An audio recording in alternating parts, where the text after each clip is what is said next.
समय सारजी ग्रंथ 34-35वीं गाथा की जो चर्चा थी वो अपनी पूर्ण हुई थी। इसके आगे 29वें नंबर के कलश की चर्चा अपने को प्रारंभ करनी थी। पृष्ठ क्रमांक 318 पे 318 नंबर का पृष्ठ है।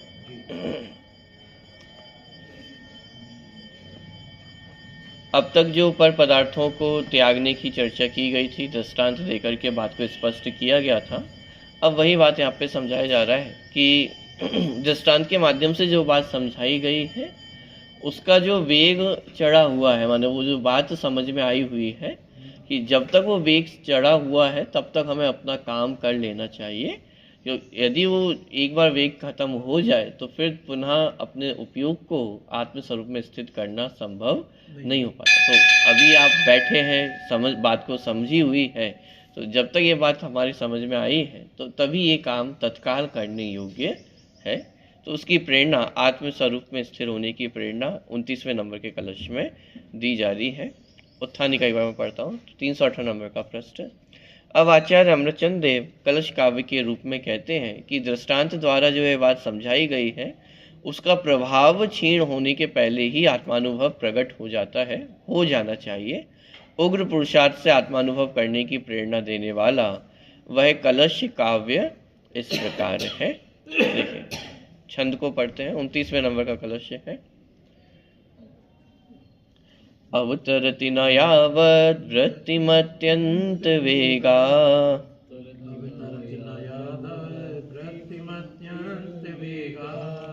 अनुशीलन में अवतरित लिखा होगा तो अवतरती है, अवतरित नहीं है। हाँ, तो उसको करेक्शन करके आप पढ़ें, अवतरती है। हाँ, वो रा के ऊपर नहीं आएगी, ता के ऊपर आएगी छोटी की मात्रा। अवतरति न यावत् वृत्तिमत्यंत वेगा,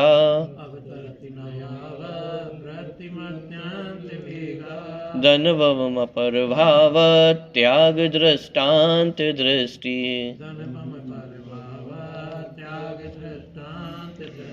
झटिति सकल भावैरन्यदीयैर्विमुक्ता,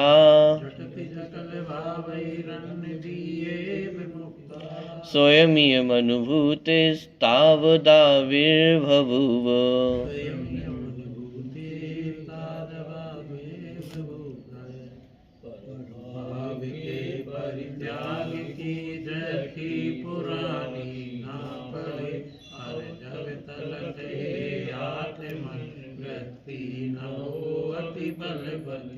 व्यतिरिक्त जो परभाव से आत्मा अति शीघ्र ही अनुभूति में उतरारी, चैतन्यमय वह स्वयं ही।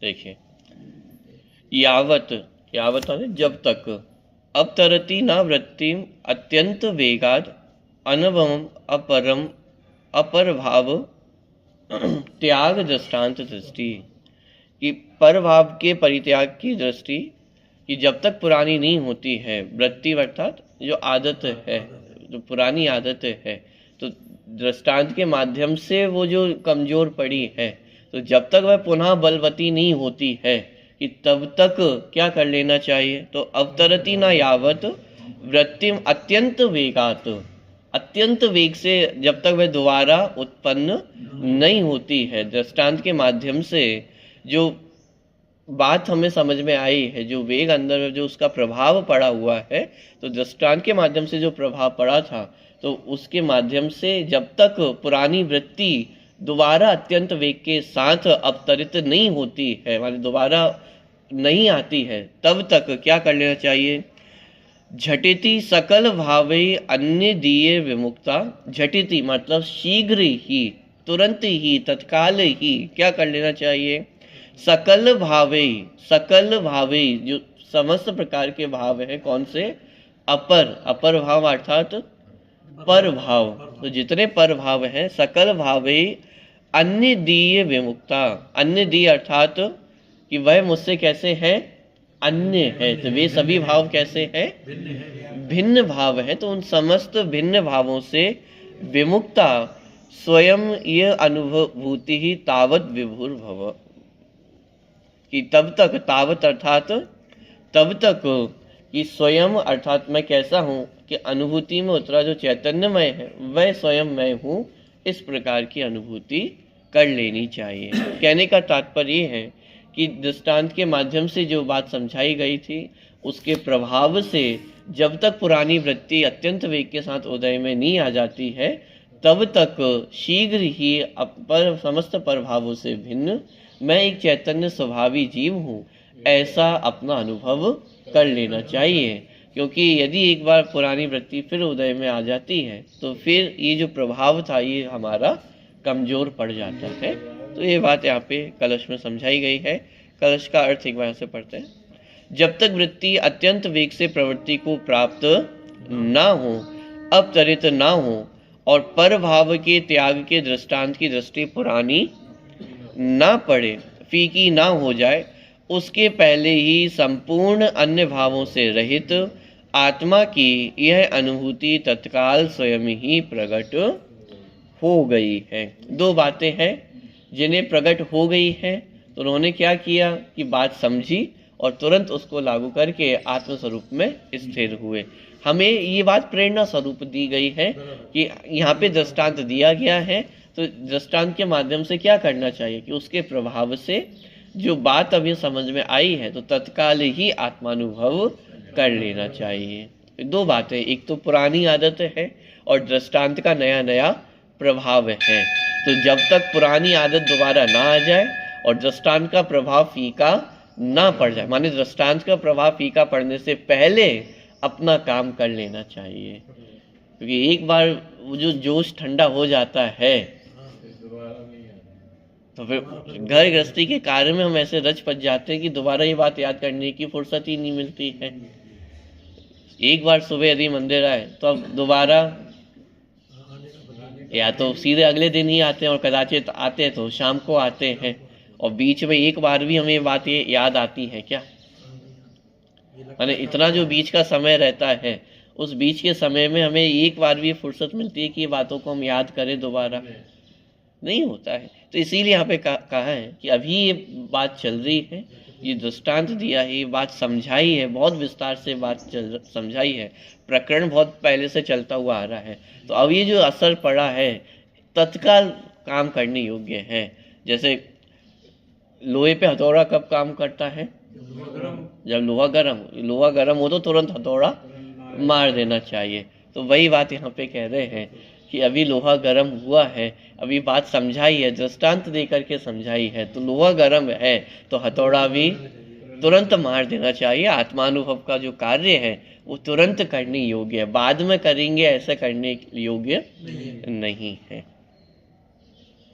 देखिए, प्रभाव का त्याग कैसे होता है, आत्मानुभूति प्रकट कैसे होती है, इस बात को आचार्य देव ने दृष्टांत देकर बहुत ही अच्छी तरह समझाया है।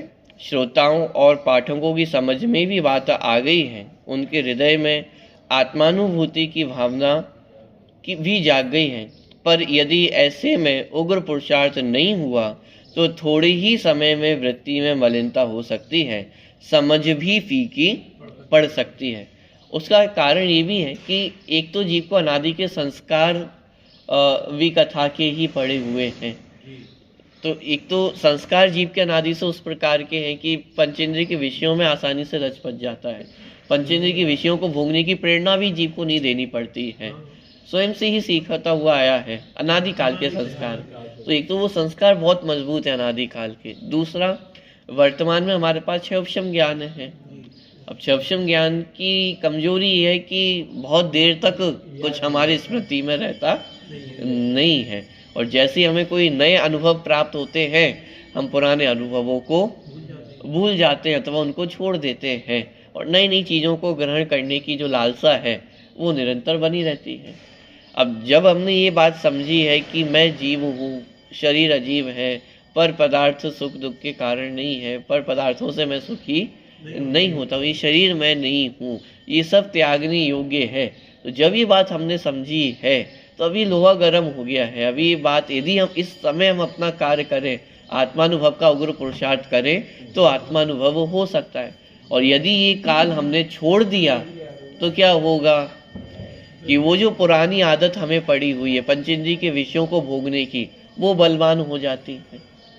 जरा सी हमें भूख लगेगी तो हमें सबसे पहले कौन याद आएगा? जिनेन्द्र भगवान याद आएंगे या रोटी याद आएगी? रोटी याद आएगी। और सुख भी हमें किस में लगेगा कि साहब भजन भी तब होता है जब पेट भरा हुआ हो, खाली पेट तो भजन भी नहीं होता है। तो बात तो ऐसी है ना। तो संस्कार तो हमारे वैसे ही पड़े हुए हैं, और जरा सी यदि हमारे ऊपर प्रतिकूलता आई तो तुरंत हम किसकी ओर दौड़ेंगे? पंचेंद्रिय के विषयों की ओर दौड़ेंगे। 12 भावनाओं के चिंतन की ओर तो हमारी जो बुद्धि है वो नहीं दौड़ती है। तो हमारी बुद्धि तो पंचेंद्रिय के विषयों की ओर ही दौड़ने वाली है। इसलिए यहाँ पे कहा जा रहा है कि अभी सारे सुयोग ऐसे बने हुए हैं, उपदेश भी इस प्रकार का बना हुआ है, अभी अनुकूलता भी इस प्रकार की है, माने सब प्रकार की अनुकूलताएं है। तो यहाँ पे यदि उग्र पुरुषार्थ किया जाए तो आत्मानुभव प्राप्त किया जा सकता है। तो आत्मानुभूति की भावना भी जाग गई है, पर यदि ऐसे में उग्र पुरुषार्थ नहीं हुआ तो थोड़े ही समय में वृत्ति में मलिनता हो सकती है और समझ भी फीकी पड़ सकती है। क्यों? क्योंकि क्षोभशम ज्ञान है।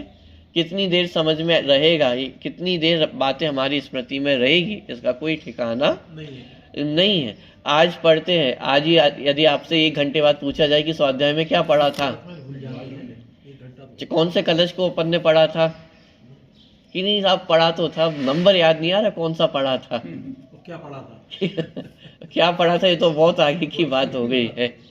पॉइंट पकड़ में आ रहा है। अरे 1 घंटे के पहले अपन क्या पढ़ करके आए हैं, जब वो हमें याद नहीं रहता है तो इसीलिए तो पुरुषार्थ अभी कर, अभी बात समझ में आई है तो अभी पुरुषार्थ करने योग्य है। अतः यह अत्यंत महत्वपूर्ण क्षण है, महान अवसर है, इसे चूकना योग्य नहीं है। इसीलिए यहाँ प्रेरणा दी जा रही है कि जब तक वृत्ति मलिन नहीं हो जाती और समझ भी फीकी नहीं हो जाती, उसके पूर्व ही उग्र पुरुषार्थ करके आत्मानुभूति प्रकट कर लेना चाहिए। यहाँ भाषा तो ऐसी है कि जब तक वृत्ति मलिन ना हो पाए और वर भाव के त्याग के दृष्टांत की दृष्टि फीकी नहीं हो पाई, उसके पहले परभाव से भिन्न आत्मा की अनुभूति प्रकट हो गई। पर यह कहकर आचार्य देव हमें उग्र पुरुषार्थ करने की प्रेरणा देना चाहते हैं। साथ में यह भी बताना चाहते हैं कि आत्मानुभूति प्राप्त करने के पूर्व की भूमिका इस प्रकार की होती है। यानी एक प्रकार से पूर्व भूमिका भी हमें समझ में आई है कि जिन जीवों ने अपना कार्य किया, जिन जीवों ने आत्मानुभव किया है, उन्होंने कैसे किया होगा। उन्होंने भी इसी प्रकार किया है। जहाँ उन्हें मौका मिला उन्होंने वहाँ फिर उस मौके को जाने नहीं दिया है। यह यद्यपि ये बात सत्य है कि अनादिकाल के संस्कार इस प्रकार के जीव के पड़े हुए हैं, मोह का उदय जीव को वर्तमान में है, लेकिन उस समय भी जीव यदि उग्र आत्म पुरुषार्थ करे तो आत्मानुभव को प्राप्त हो सकता है। तो उसकी पूर्व भूमिका कैसी रहेगी? उसकी पूर्व भूमिका इसी प्रकार की रहेगी, बातों को समझेगा, पढ़ेगा, तत्व अभ्यास होगा, स्वाध्याय होगा, जिन मंदिर, जिन देव, जिन शास्त्र, जिन गुरु के प्रति रुचि होगी, तो ये पूरी पूर्व भूमिका उसकी बन करके तैयार हुई है।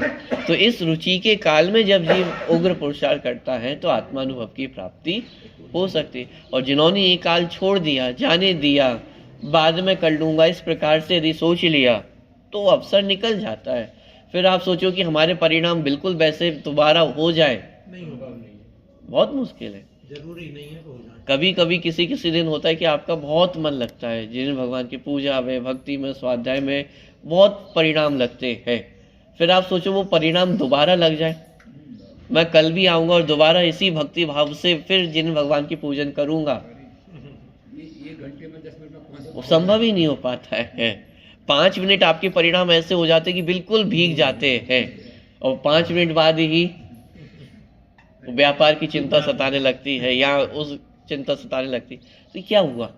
जब हमारे 5 मिनट का भी भरोसा नहीं, 1-1 मिनट का भरोसा नहीं है कि हमारे परिणाम स्थिर रहेंगे या नहीं रहेंगे, और हम सोच रहे हैं कि थोड़ा सा घर गृहस्थी संभाल लें, व्यवस्थित कर लें, उसके बाद 40-50 साल के बाद मैं अपना कार्य करूँगा, गारंटी है कि परिणाम टिके रहेंगे?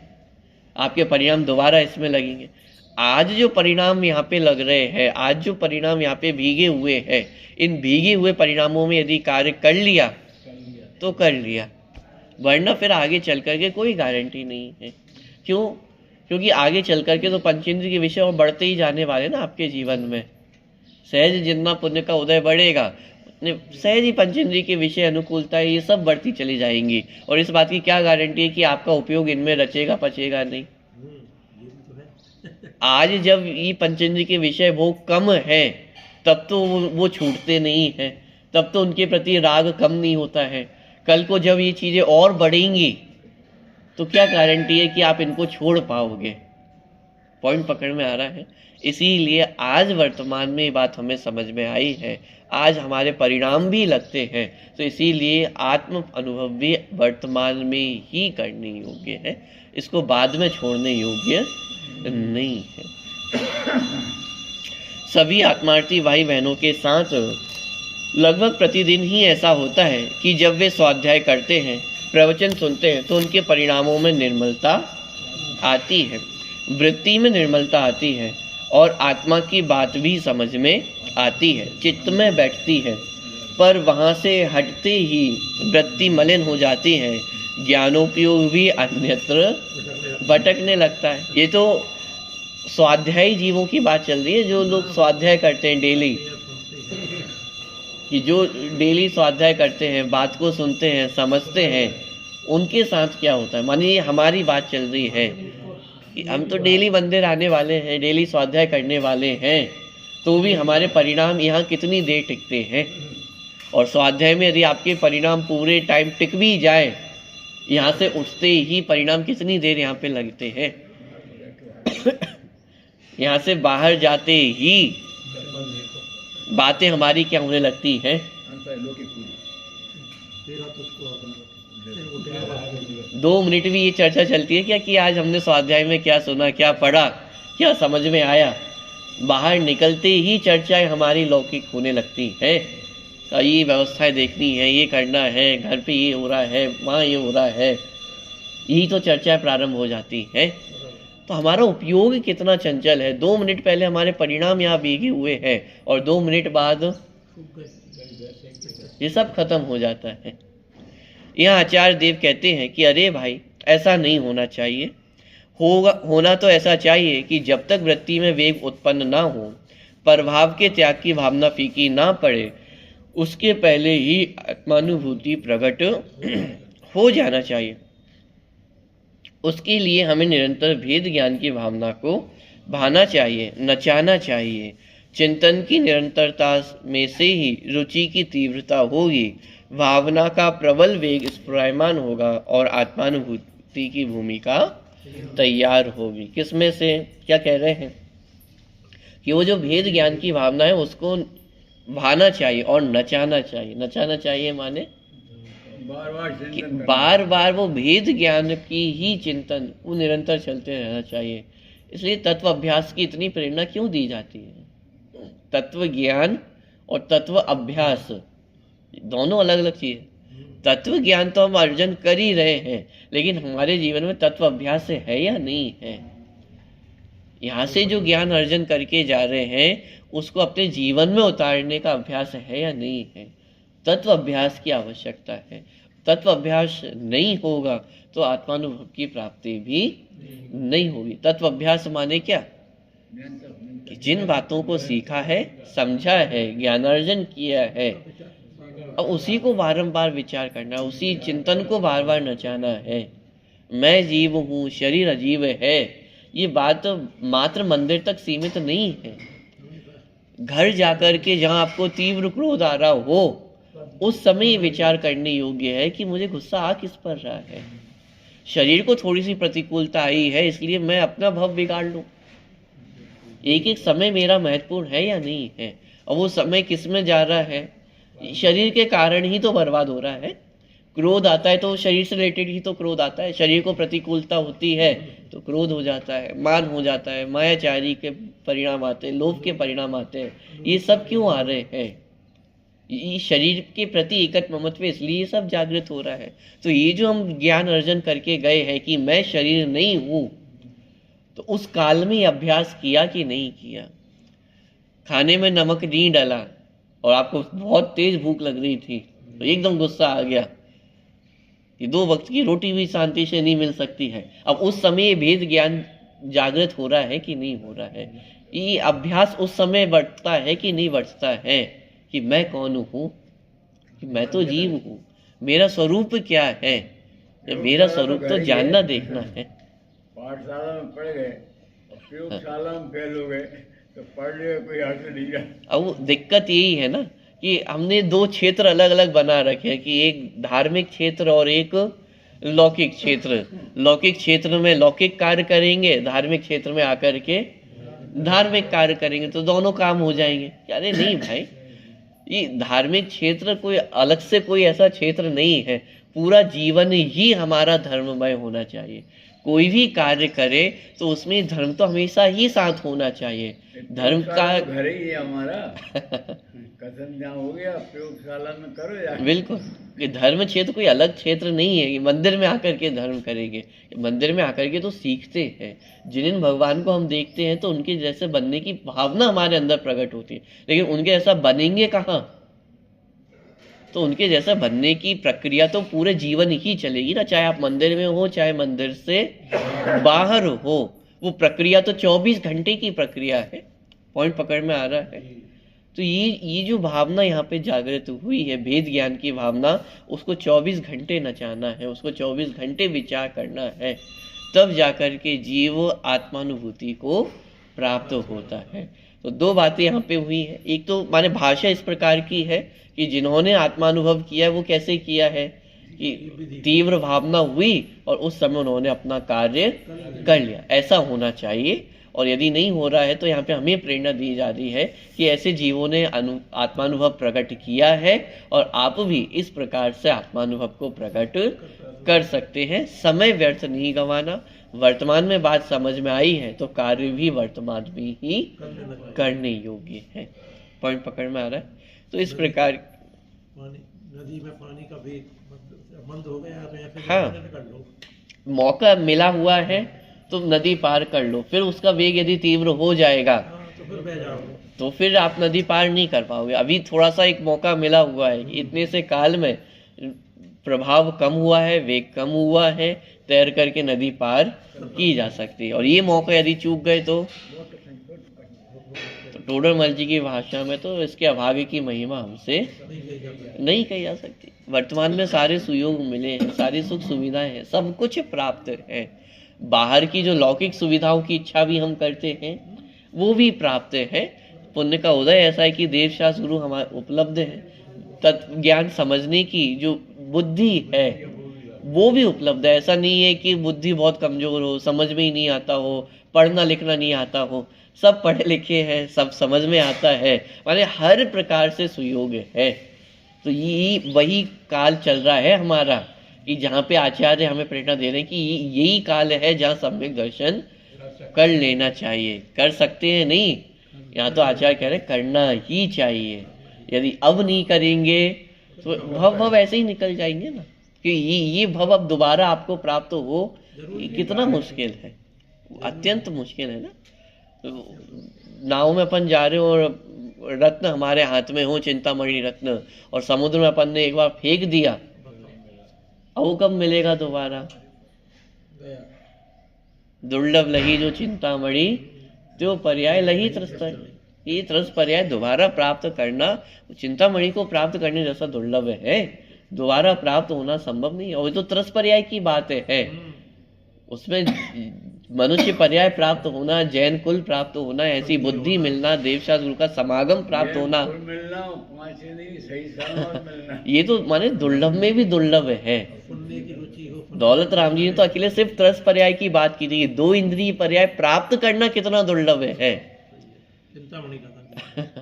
तो उसमें 3 इंद्रिय, 4 इंद्रिय, संगी पंचेंद्रिय, मनुष्य पर्याय, जैन कुल, उसमें देवशास्त्र गुरु का समागम, समझने की बुद्धि और अपनी रुचि कि हम यहाँ करके बैठ रहे हैं, ये अत्यंत दुर्लभ है, महादुर्लभ है।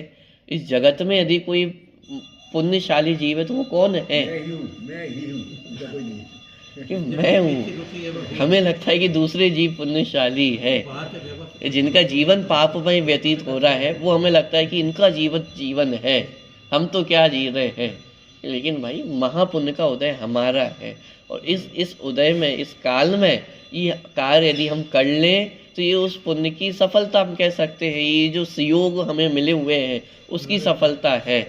और यदि नहीं किया तो दोबारा प्राप्त होना महादुर्लभ है, क्योंकि प्रकृति का सहज नियम है, जिसका हम आदर सत्कार करेंगे तो वो चीज़ दोबारा मिल सकती है, और जिसका आदर सत्कार नहीं होगा तो आपको दोबारा मिलेगी भी नहीं। जिसकी आपने कीमत नहीं की वो दोबारा आपको क्यों मिलेगी। ये मनुष्य भव की कीमत है, जैन कुल की कीमत है, देवचाल गुरु की कीमत यदि हमने नहीं की तो दोबारा ये चीज़ मिलना सहज नहीं, सरल नहीं है।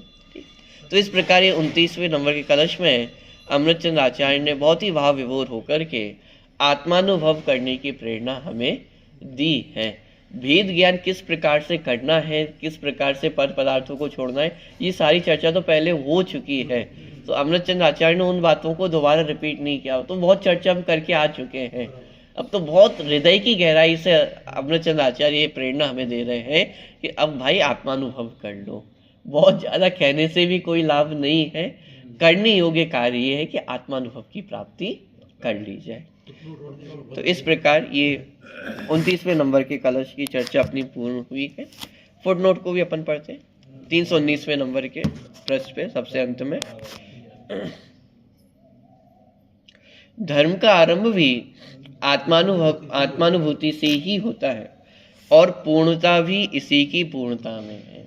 प्रारंभ चौथे गुण स्थान से जो मोक्ष मार्ग का प्रारंभ हुआ तो किससे हुआ, आत्मानुभूति से ही प्रारंभ हुआ, और उसकी पूर्णता भी आत्मानुभूति से ही है। सिद्ध दशा तक की जो प्राप्ति है तो उसका उपाय वह आत्मानुभूति है।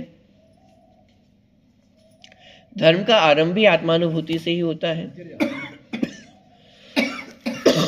और पूर्णता भी इसी की पूर्णता में। इससे परे धर्म की कल्पना भी नहीं की जा सकती। आत्मानुभूति ही आत्मधर्म है। साधक के लिए एकमात्र यही इष्ट है। इसे प्राप्त करना ही साधक का मूल प्रयोजन है। धर्म किसे कहा जा रहा है,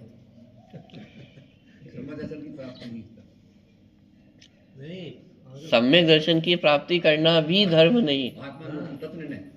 धर्म क्या है, देखो ना, बड़े मैं कौन हूँ कि वास्तविक धर्म मैं कौन हूँ, इस बात को पहचानना। आत्मानुभूति की प्राप्ति, आत्मानुभूति माने क्या, आत्मानुभूति माने मैं कौन हूँ, आया कहाँ से, और मेरा रूप क्या। इन प्रश्नों के उत्तर प्राप्त होना, और जो उत्तर प्राप्त हुआ है वैसी अपनी अनुभूति होना। जैसे वर्तमान में मैं प्रतीक हूँ, मैं शरीर हूँ, तो ये जानते भी हैं, ये मानते भी हैं, और वैसा आचरण भी करते हैं। तो आत्मानुभूति होने पर क्या होगा, मैं आत्मा हूँ ये जाना भी, ये माना भी, और वैसा ही आचरण हुआ, अपने प्रयोग में आया, उसका ही नाम तो आत्मानुभूति है। और इसे ही वास्तविक धर्म कहा जा रहा है। क्या लिखा, इससे परे धर्म की कल्पना भी नहीं की जा सकती। धर्म यदि कुछ है तो वो क्या है, आत्मानुभूति का नाम धर्म है। ये पूरा निचोड़ निकाल के हमें दे दिया है कि जैन धर्म माने क्या, ये आत्मानुभूति है। सारी चीजें किसके लिए समर्पित हैं, आत्मानुभूति के लिए समर्पित है। इससे अलावा और कुछ धर्म, इसी से सम्यक दर्शन है, इसी से सम्यक ज्ञान है, इसी से सम्यक चारित्र है, इसी से अनंत दशा होगी, इसी से सिद्ध दशा होगी। मूल कार्य क्या है, आत्मानुभूति होना। मैं कौन हूँ, मेरा स्वरूप क्या है, इन बातों का विचार चिंतन निरंतर होना, और इनके उत्तर प्राप्त करके वैसा ही अनुभव होना। ये वास्तव में मूल कर दिया था पंचम का ये कम नहीं किया डॉक्टर साहब। यही साधक का मूल प्रयोजन है, यही करने योग्य कार्य है। चल अभी अरे थोड़ा सा आगे चर्चा अपन बढ़ा रहे हैं। यहाँ तक जो अपना प्रकरण पूरा हुआ था, उसके बाद 36वीं नंबर की गाथा है। जो भेद ज्ञान का ही प्रकरण अभी तक चल रहा है, उसी को थोड़ा सा और आगे बढ़ाते हुए क्या क्या वस्तुएं मेरी नहीं है, इस बात की चर्चा 36वें नंबर की गाथा में की गई है। माने जिन वस्तुओं के प्रति ये जीव एकत्र ममत्व करता है, वस्तुओं को अपना मानता है, लेकिन वास्तव में वे सभी पर पदार्थ हैं, वो मेरे नहीं है। तो क्या क्या चीज़ें मेरी नहीं है और किन से हमें अपने मोह को छोड़ना है, इसकी चर्चा 36वीं गाथा में की गई है। देखिए गाथा का पाठ करते हैं और एक सामान्य अर्थ आज अपन देखेंगे, विशेष चर्चा आगे करेंगे। गाथा का पाठ एक बार यहाँ से करते हैं। 36वीं नंबर की गाथा, 320 नंबर का प्रश्न। णत्थि मम को विमोहो बुझ्यदि उवोग एव अहमेको तम मोहनिं ममत्तं समयस्य वियाणया बेन्ति।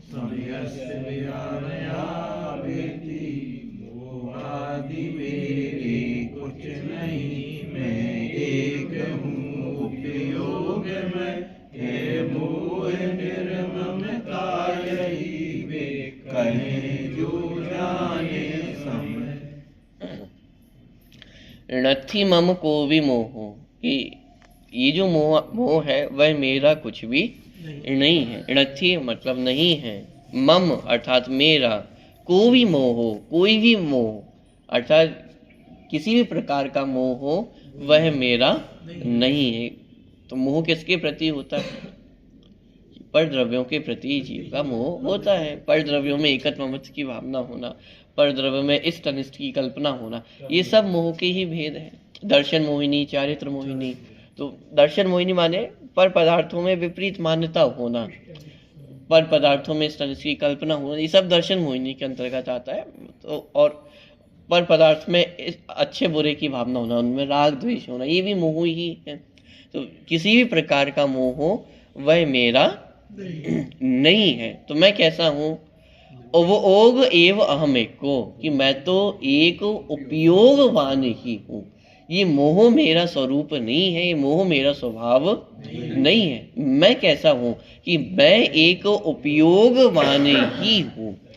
तम मोह निमित्त ममत्तम समयस्य वियाणया बेन्ति, कि समयस्य वियाणया, समय को जानने वाले जो हैं वे ऐसा कहते हैं। समयस्य वियाणया बेन्ति, क्या कहते हैं? तम मोह ममत्तम, कि जो ऐसा जानता है कि ये मोह मेरा स्वरूप नहीं है, मैं एक उपयोगवान जीव तत्व हूँ, वे वास्तव में मोह से कैसे है?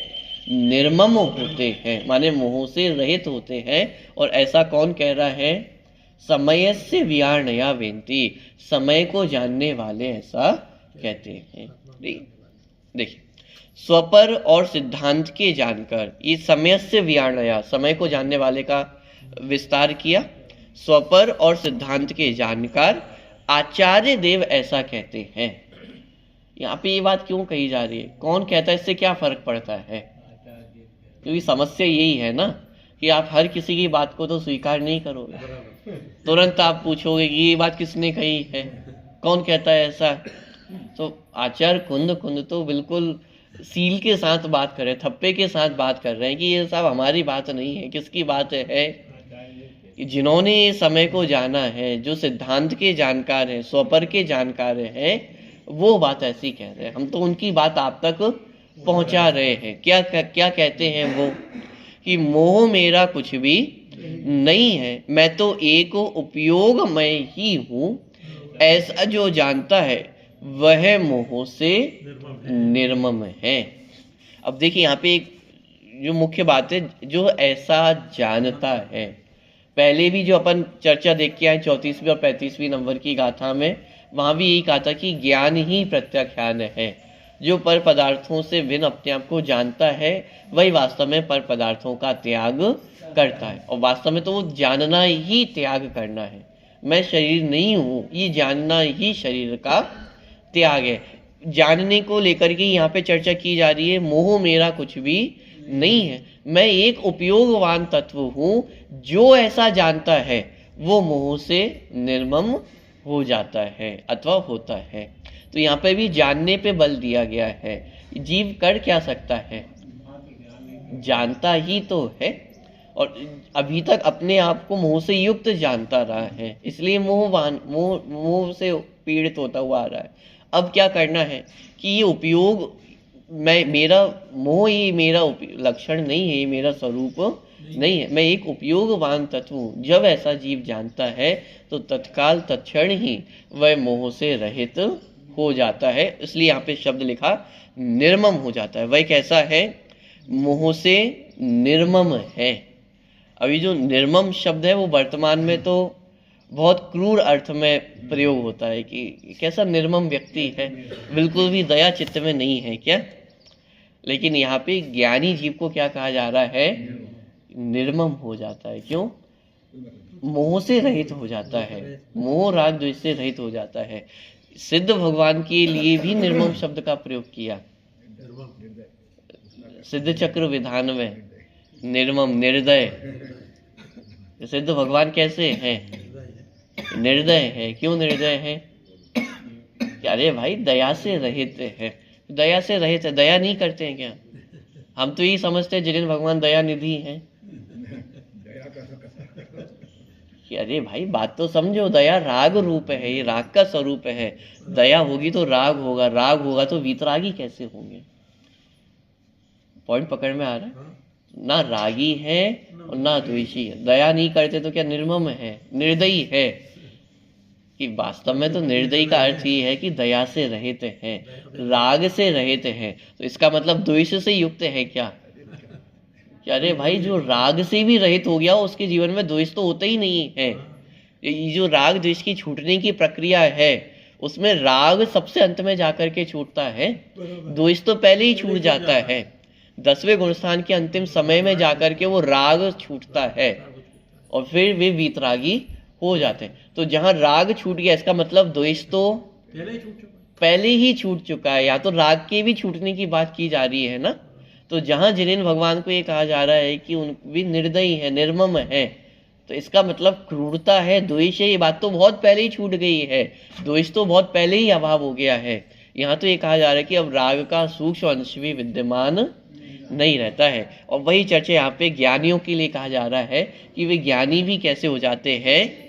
निर्मम हो जाते हैं। निर्मम हो जाते का अर्थ यहाँ पे क्रूर हो जाते हैं ऐसा नहीं है, निर्मम हो जाते हैं अर्थात उनके जीवन में मोह राग द्वेष नहीं होते हैं। कैसे? उसकी प्रक्रिया क्या है कि जो अपने आप को मोह से रहित जानता है वह मोह से रहित हो जाता है। तो अपने आप को मोह से रहित जानना, मानना और वैसा ही अनुभव करना है। तो इस प्रकार की जो चर्चा है वह 36वीं गाथा में ली गई है। और ये मोह मेरा क्यों नहीं है, इस प्रकार की चर्चा अपन इस अनुशीलन में अपन देखेंगे। ये मोह मेरा क्यों नहीं है, मैं उपयोगवान क्यों हूँ, कैसे हूँ, और थोड़ी सी व्याख्या समय शब्द की भी आएगी। वो सारी चर्चा अपन कल देखेंगे।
स्वाध्याय करो निज पर की पहचान करो, सम्यक करो मिथ्यात हरो, तुम भक्त नहीं भगवान बनो। जावानी के ज्ञान से सूझे कालो, सोवानी मस्तक नमो सदा जी। वो तो आसान दिनवानी माता की जय, श्री राम धर्म